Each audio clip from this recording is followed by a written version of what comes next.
This is to January 2018, but my roots go back to stained glass to 1976. And I did stained glass for many, many years before I got into quilting. But I was going to show you a little bit about how I work in stained glass and to tell you about this design. This design, this bird of paradise design, came from a rug that we had in our old house back in the late 70s.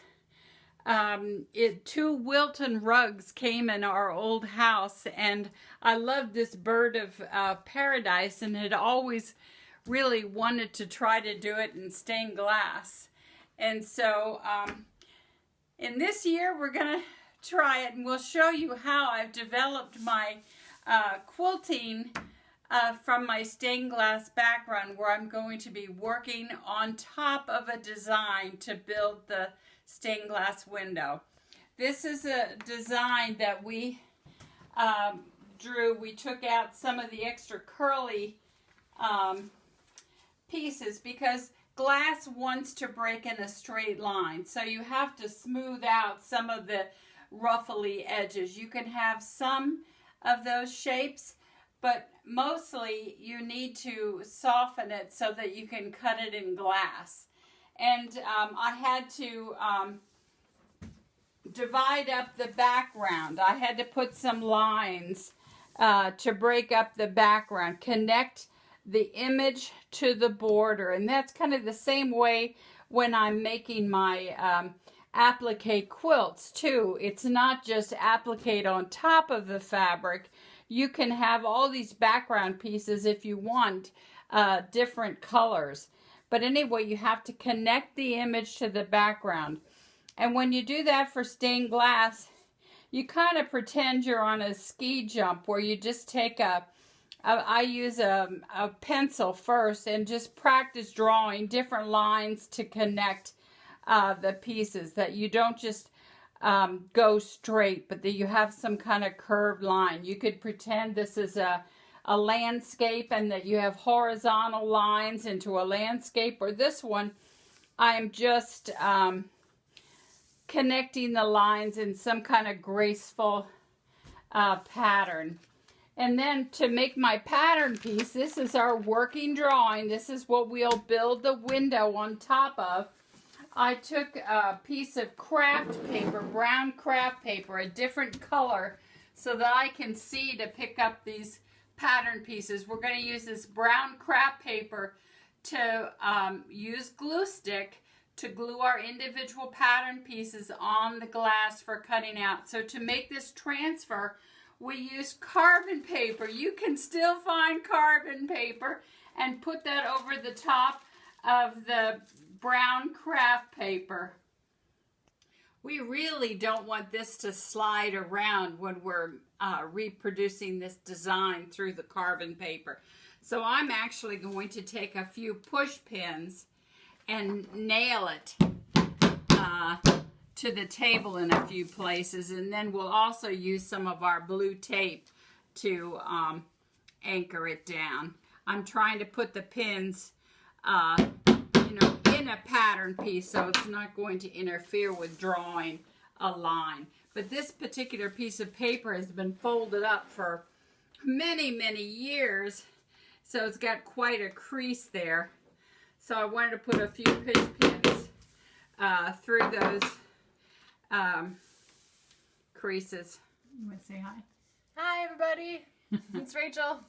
Hi. This is Rachel's first stained glass project, and now we're using a colored pen, a ballpoint pen, and we're going around all of the pieces. We're starting with the perimeter. You want to make sure that you get the perimeter, and we press very firmly.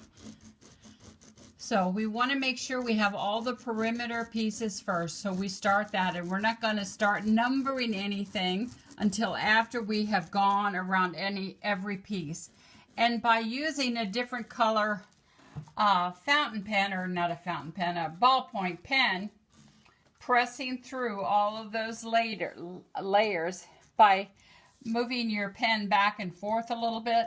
You can see easier that you've been over a certain line. We want to make sure we have reproduced every line. Here we are in the glass studio. This is my neighbor and friend Gail, who has come to help. We need lots of help on the Bird of Paradise design. Look at all the tiny little pieces. You hear Rachel down there going to the grinding the pieces. We have to make each of these tiny little pieces fit the pattern piece exactly. We'd used pattern shears, a 3-bladed pattern shears, to cut the pattern pieces apart. And then we use glue stick, there's my glue stick, to glue the pattern pieces onto the glass. And then we need to smooth those pieces so that they match the glass exactly. And here's Rachel at one of the grinding machines. It just takes lots and lots of patience to do stained glass.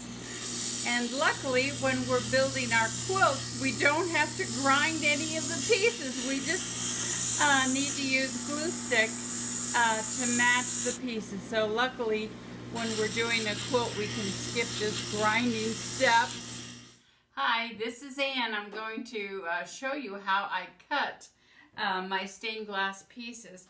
So I've used the glue stick to glue our patterns onto the selection of glass that we want to use. I'm using a variety of reds, although there's not as much contrast as when we're doing quilting. Then I like to vary the texture, but the lead line itself, the dark line between all this red and the wings, is going to define the pieces. So I have different cutters. I use this pistol grip, so you just score the top. You can kind of see that line on this dark glass, and then you can just use your fingers. Whoops, that didn't break right. Or you can use, these are called running pliers, these little running pliers. And that makes a nice clean break. So you can do that. I chunk it up in pieces first, always holding both sides of the glass so it doesn't fall into your scrap box. And then I'm going to, after I've chunked it apart, then I can use, this is a cutter that's been around for a long time. I can use this to score the glass, and then break with breaking pliers. You have to hold on these small pieces. It gives you more leverage if you hold it on either side of the score line, and it's just like a snap of the wrist. Now I have to score that piece. Sometimes I use a little carpet to cut some of these pieces, and sometimes, so all you have to do is do a little score mark.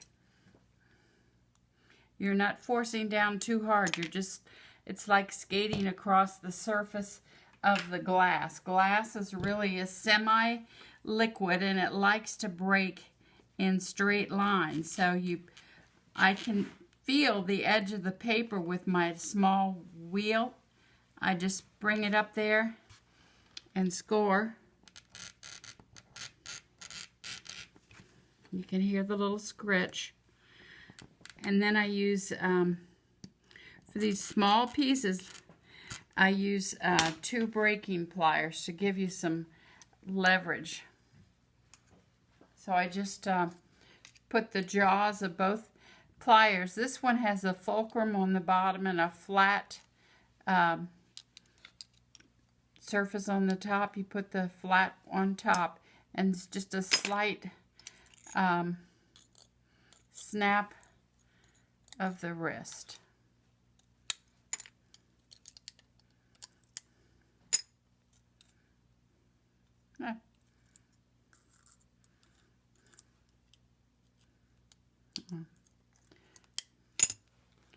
And then you go to the grinding. We've already heard and seen the grinding machines into action.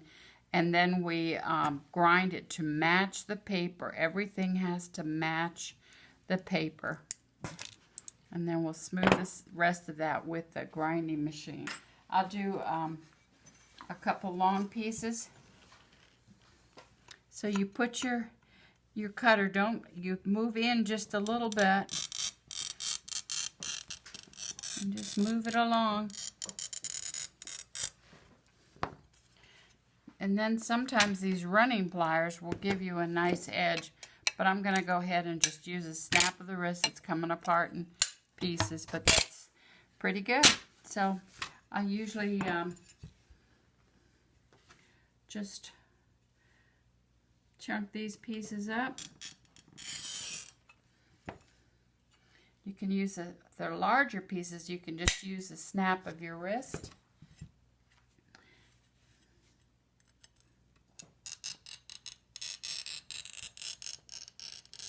And we want to cut this as close to the paper as we can, so we don't have to spend any more time at the grinding machine than necessary. So that's how you cut glass.